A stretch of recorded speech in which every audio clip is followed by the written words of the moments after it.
guys, itong buong muli ang inyong Kamamang TV. Kahit po medyo mabigat pa rin po ang ating dibdib dahil sa pagkawalan ng ating anak. Ito po, laban po tayo. Lalaba po tayo ngayon. Ito, nagbabad po ako ng puti.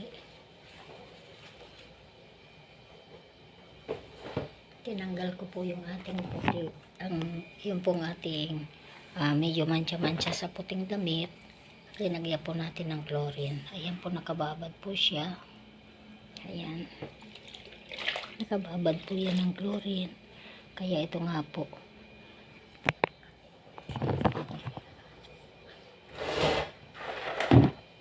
Lalaba po tayo ngayon.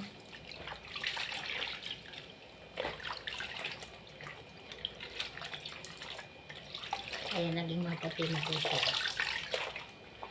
Wala na po yung mga spot sa mga damit.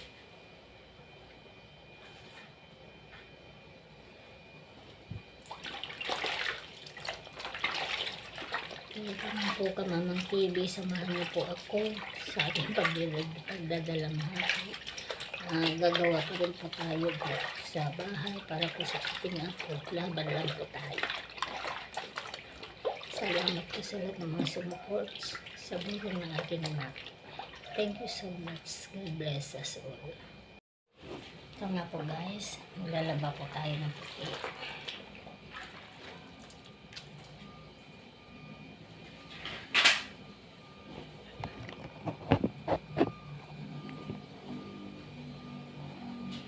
Tuloy lang po natin ang buhay para po sa ating mga mahal sa buhay. Kung nawala man po siya, ay nasa piling na po siya ng Panginoon. Yan po ay ating tatanggapin. Dahil lahat naman tayo ay pupunta sa Diyos. Mawawala tayo sa mundong ibabaw. Dahil ang mundong ibabaw ay hindi siya permanenteng tirahan natin.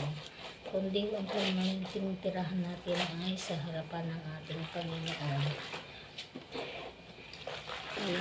Kaya Kamamang TV, mahirap man tanggapin, pilit pa rin tayo mag-move forward para po sa mga natitira natin, para po sa ating apo, ang ating pagpapagal.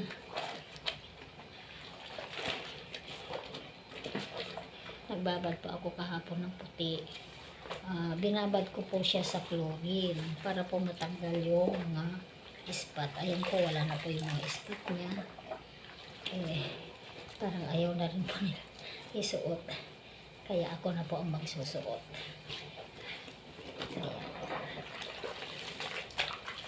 Lalaban din po natin yung kumot. Nakumot pa nung buhay pa yung ating anak.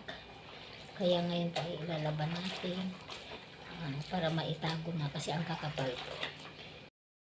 Sa kumot na po tayo. Langkit.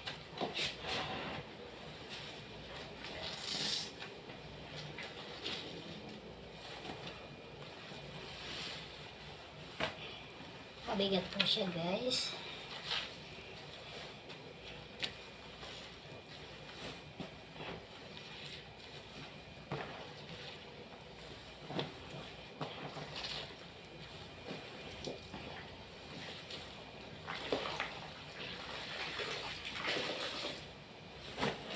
Hindi natin na isama sa pa-laundry kasi masyadong malaki at mabigat at sigurado pong mahal.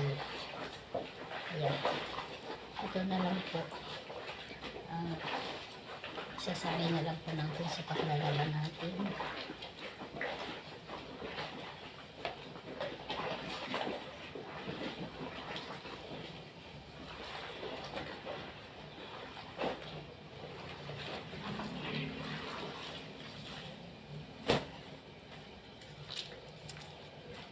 Thank you.